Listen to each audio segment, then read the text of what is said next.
மகாநதி அப்கமிங்கில் என்ன நடக்க போகுதுன்றதை பார்க்கலாம். இப்போ ஒரு பக்கம் வந்து அம்முவோட விஜயோட வீட்டில் நம்ம காவேரி இருக்காங்க. நான் உனக்கு ஹெல்ப் பண்ணுறேன்டா, நான் உனக்கு வந்து எல்லாமே ஹோம்ஒர்க் சேர்ந்து பண்ணலாம் அப்படின்ட்டு எல்லாமே கபோர்ட்லேருந்து ஒன்று ஒன்றா எடுத்து கொடுக்க.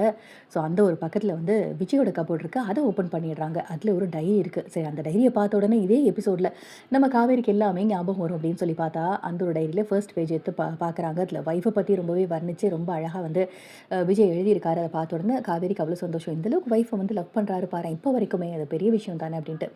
உடனே அம்மோ என்ன மிஸ் பண்ணுறீங்க, அந்த ஒரு கபோர்டை திறந்தா எங்கள் அப்பாவுக்கு பிடிக்காது, யாரையுமே தொடவிட மாட்டார் மிஸ் அப்படின்னோடனே, அப்படியே அம்மோ சரிடா நீ எழுது அப்படின்ட்டு இந்த ஒரு டைரியை நம்ம எடுத்துகிட்டு போயிடலாம் அப்படின்னு ஹேண்ட்பேக்குள்ளே யாருக்கும் தெரியாமல் வைக்கிறாங்க.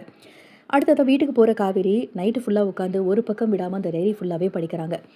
படித்ததுக்கப்புறமா அந்த டைரியை திரும்ப கொண்டு போய் விஜய் வீட்டில் வச்சிடலாம் அப்படின்ற மாதிரி போயிட்டு கபோர்டு திறந்து வைக்க போது தான் பார்க்க போகிறாங்க. விஜயன் காவேரி இருக்க ஃபோட்டோஸ் நிறைய கபோர்டில் இருக்க போது அதை பார்க்குற காவேரிக்கு அதிர்ச்சி.